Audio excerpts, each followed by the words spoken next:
Imaginez-vous vous réveiller dans un monde totalement privé d'énergie.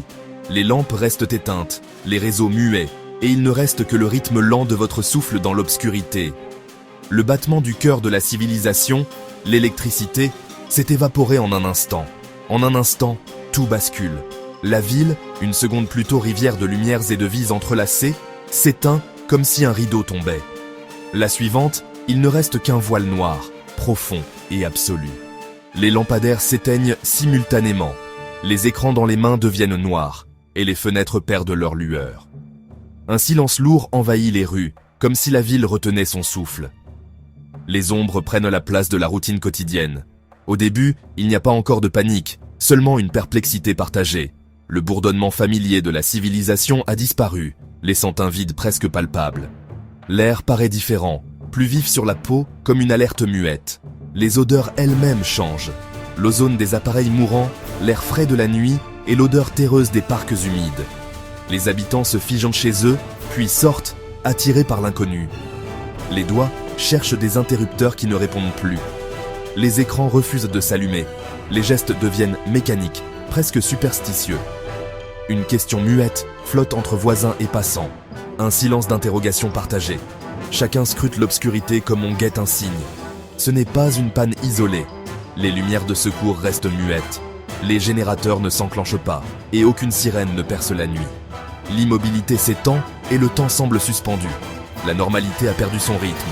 La tapisserie scintillante des villes s'est muée en toile sombre. Monuments familiers disparaissent dans l'obscurité, presque effacés de la mémoire. Ce n'est pas encore la peur, mais une stupeur profonde et troublante. Sous vos yeux, quelque chose de fondamental a cédé. Lentement, les premiers sons humains réapparaissent. Une porte qui grince, une voix qui appelle, un bébé qui pleure, des bribes de vie qui semblent anormalement lointaines.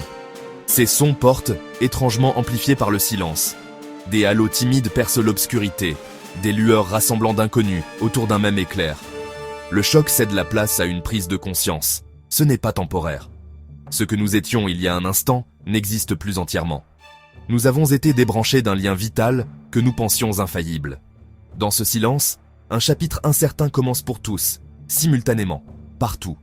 La nuit immense semble nous observer en retour, lourde de questions. Ce n'est pas de la science-fiction, c'est une simulation d'un monde qui pourrait advenir aujourd'hui. Nous allons l'explorer pas à pas, guidés par l'intelligence artificielle. Bienvenue à l'instant où tout s'est éteint. Pendant les premières minutes, la confusion tombe comme un brouillard épais sur la ville. Au balcon et dans les rues, les gens se rassemblent, brandissant leurs écrans noirs comme des talismans modernes. Ils cherchent désespérément un signal, une réponse, une connexion qui n'existe plus. Des voix s'interpellent dans l'obscurité. On entend un appel. « Vous n'avez plus d'électricité non plus ?» Cette même phrase roule de quartier en quartier, formant un chœur d'incrédulité partagée. Le monde bascule d'un seul coup dans un silence inquiétant. Sur les routes, la perte se montre dans sa brutalité. Moteurs arrêtés, phares éteints, intersections transformées en tombes d'acier immobiles. Il n'y a plus de klaxons, seulement des portières qui claquent et des pas hésitants. Les conducteurs sortent, désemparés, à la recherche d'un sens. Dans le ciel, le vertige est plus grand encore. Des cockpits sombrent dans le silence. Les voix synthétiques se taisent et la radio cesse net. Les pilotes se retrouvent soudain à vue, cherchant des repères dans un ciel d'encre. Leurs colosses volants deviennent des planeurs privés de pistes. Au sol, les regards se portent vers les hauteurs, cherchant les feux clignotants familiers. Il n'y a rien, seulement la lune et une marée d'étoiles étonnamment éclatantes. Ce ciel soudain dépouillé renvoie à notre fragilité. La panique n'arrive pas d'un coup, mais monte comme une marée lente. Un cri devient un hurlement, puis une vitre cède sous le désarroi. Là où l'information manque, l'imagination comble les vides de ses pires spectres. L'absence d'information devient une douleur lancinante. Internet, télévision, radio, tout est muet, même les lignes fixes. Nous redevenons des îles, chaque foyer isolé dans sa parcelle de nuit. L'isolement redéfinit notre carte du monde.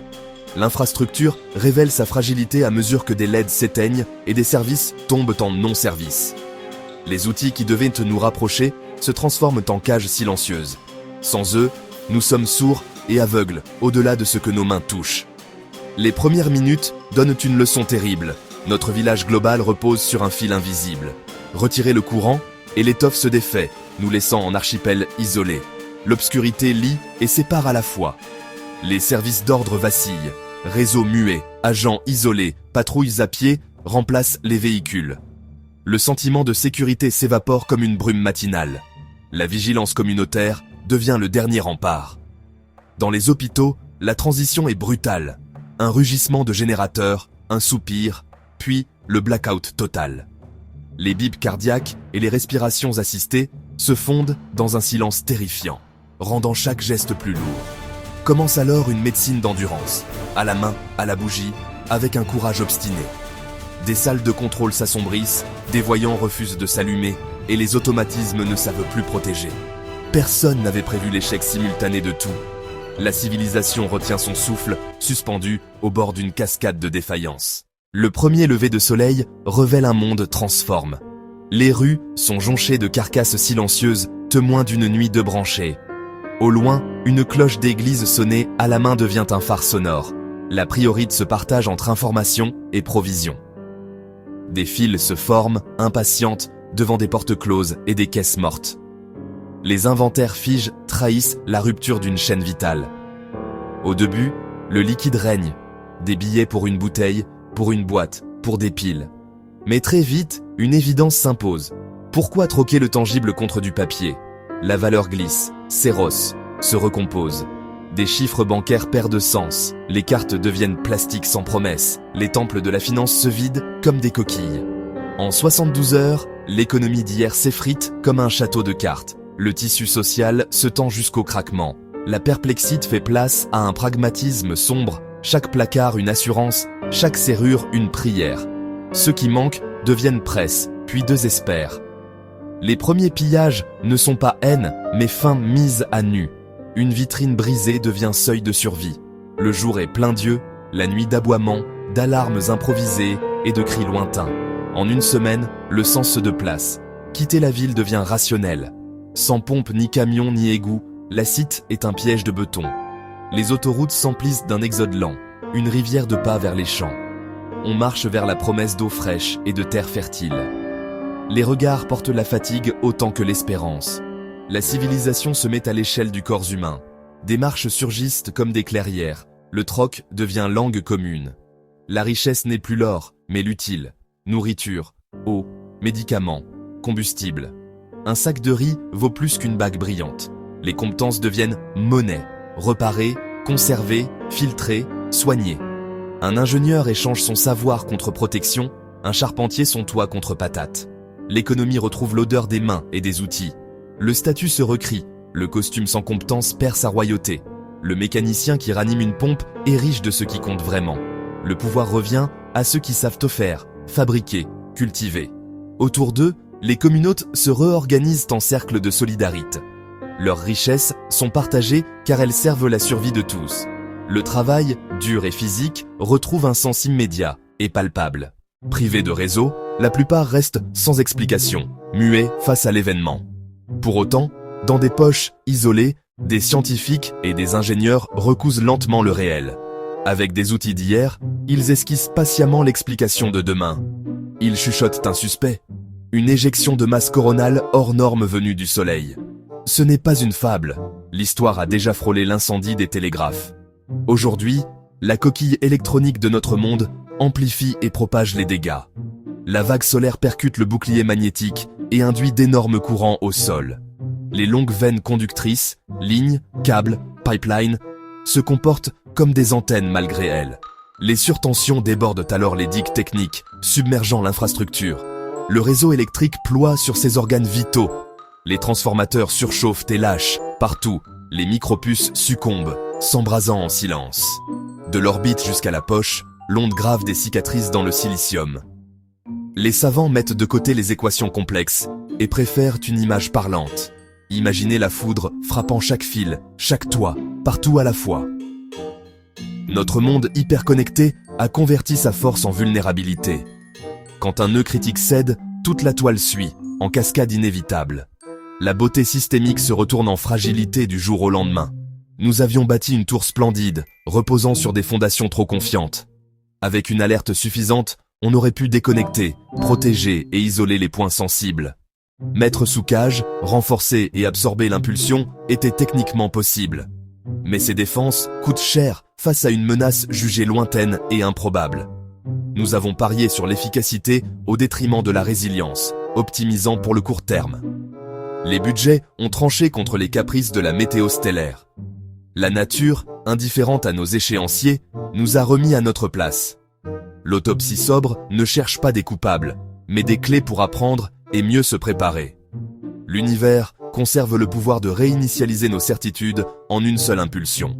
Nous avions oublié d'être humbles sous sa lumière et la leçon est amère.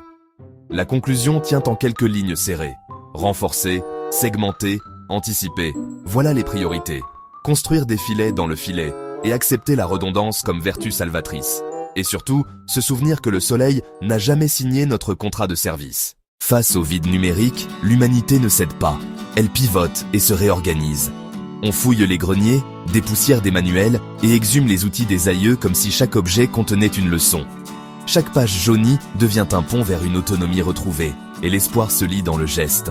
Jardiner, façonner, conserver, ces verbes redeviennent vivants dans les petites mains et les après-midi utiles.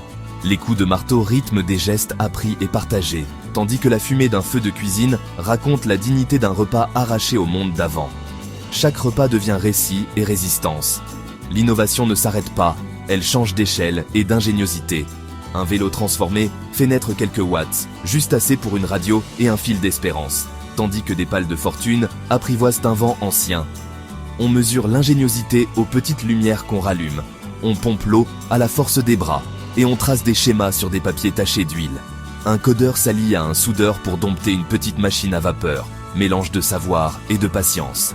L'intelligence retourne à la matière, au bruit des outils et à l'étincelle. L'école renaît dans les ateliers et les salons, plus tactile et plus lente qu'avant. Sans écran, les enfants apprennent par les mains, la terre et les saisons, la botanique au jardin, la physique dans le canal qu'on creuse. Le savoir devient partage vivant entre générations. L'histoire revient par des voix vivantes et la mémoire se consigne à l'encre, page après page. Lire et écrire redeviennent outils de survie, pas de simples compétences, car ils transmettent gestes et recettes. Les mathématiques servent maintenant à mesurer poutres et rations avec gravité et soin.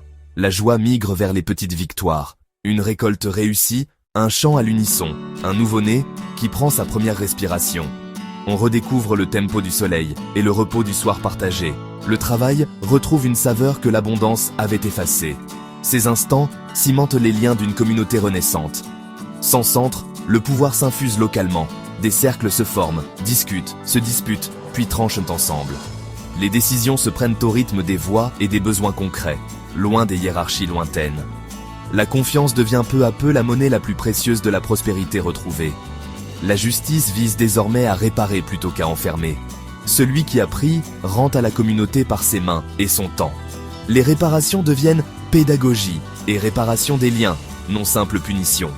Ici, chaque personne compte trop pour être mise de côté, car la survie dépend de tous. La solidarité devient la stratégie ultime. On partage le maïs contre des œufs, la force contre des soins. L'individu reste fragile, mais le groupe traverse les saisons en se soutenant mutuellement. Ces échanges simples redéfinissent la richesse en termes de disponibilité et d'entraide. La nature, débarrassée du halo électrique, recolle ses couleurs et son silence retrouvé. Le ciel s'embrasse d'étoiles, l'air s'éclaircit, les rivières reprennent leur clarté. Les vivants reviennent avec prudence. Nous apprenons à lire leurs signes et à respecter ce fragile réveil. Nous cessons d'être maîtres pour redevenir partie prenante d'un monde en chantier. Planter, réparer, soigner.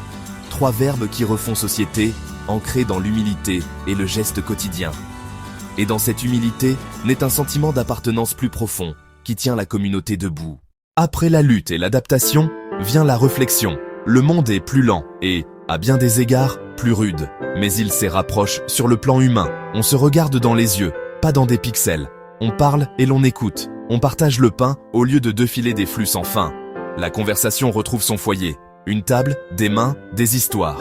L'obscurité n'a pas été une fin, mais une transformation violente. Elle a dévoilé notre dépendance à une complexité devenue opaque. Et elle a révélé une force plus simple, plus tenace, nichée en chacun et entre nous. Les survivants ne maudissent pas la technologie. Ils la regardent autrement. Ils en reconnaissent les bienfaits et les limites. Ils rêvent de reconstruire, mais différemment. Un monde où la technologie sert vraiment l'humain, pas l'inverse. Où la résilience vaut aussi cher que l'efficacité. Où la hauteur des tours cède la place à la force des communautés et à la bonté ordinaire. L'obscurité a dépouillé l'accessoire et garde l'essentiel. La naissance, la mort, l'amour, la peur, le courage, la trame première. La lutte éternelle pour offrir mieux à ceux qui suivront. Au premier signe d'une nouvelle civilisation, une question flotte. Elle se pose dans les rires d'enfants et le murmure des repas. Elle habite nos silences sous les étoiles retrouvées. Si, un jour, par miracle ou par ingéniosité, nous pouvions rallumer l'ancien monde à l'identique, le ferions-nous? Entre perte et révélation, le dilemme palpite. Rien ne s'impose, tout se pèse. Le grand silence a pris beaucoup, mais il a rendu quelque chose d'essentiel. Une présence, une mesure du temps au pas humain, une conscience partagée de notre fragilité. Une promesse que l'on se fait de ne pas oublier. La réponse n'est pas simple, et c'est bien ainsi. Le choix que nous ferons dessinera l'avenir de l'humanité. Peut-être que pour comprendre la suite, il faut d'abord la simuler et apprendre à choisir autrement. Peut-être que la fin de l'électricité n'était pas une fin, mais un seuil. Quand les lumières se sont éteintes, nous avons regardé en nous et vers le ciel. Dans ce silence, une nouvelle voie s'est trouvée. Ceci était une simulation de demain, mais peut-être que demain a déjà commencé, dans la manière dont nous choisissons de vivre aujourd'hui, et dans l'humilité avec laquelle nous allumons la prochaine étincelle.